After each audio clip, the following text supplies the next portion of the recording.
My reading notes for Linchpin by Seth Godin. You are a genius. Geniuses find non-obvious solutions to problems.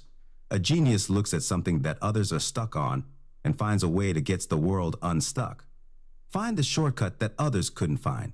We often trade our ability to be genius with stability. Stop complying with the system and start drawing your own map.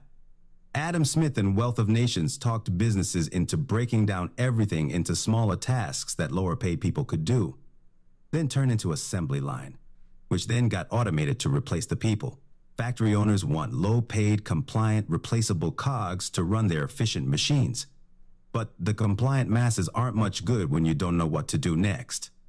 We need original thinkers, provocateurs who can lead, artists who know how to get things done.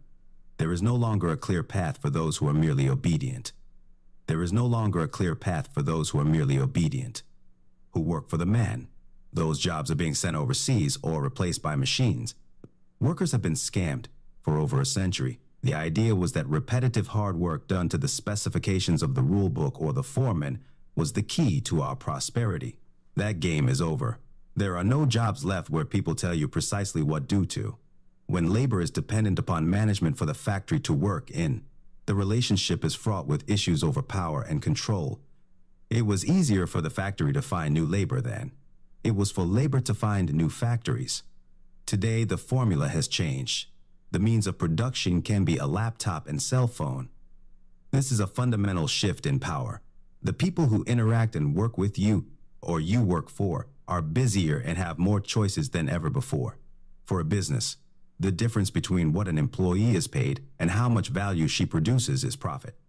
If a business is doing better than you, they are probably doing better at finding cheap and competent workers. They ship overseas or use machines.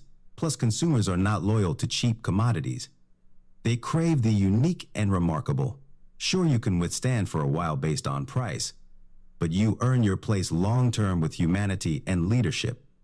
A great school experience probably won't prepare you to be a linchpin. Lousy schools will prevent it from happening. Schools aren't built to produce artists. Everyone has an artist within them. It's generally just buried. We need artistic leadership instead of mediocre obedience. Anxiety is practicing failure in advance. Anything that is keeping you from shipping work is the resistance. Anxiety doesn't actually protect you from failure, though. It protects you from doing great things, which is putting you in danger. It is impossible to be a linchpin if you continue to feed your anxiety. In this new economy, you have to for your own path. You have to find your route that has not been paved, mapped, and quantified. Worldview and attachments always color perception. The artist can't get attached to the object of their affection. A worldview changes an artist's interpretation of what is actually happening. A negotiator has to see both sides of the argument in order to negotiate effectively.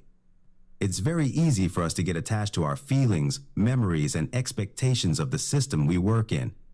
That attachment and our response to it forces us to wish for a different outcome than we can reasonably expect to get. A good scientist is surprised often. It's part of their job. They should be doing things that surprise them. The lab assistant is probably rarely surprised. People who are the first to do something great can't rely on other people to tell them how to do it.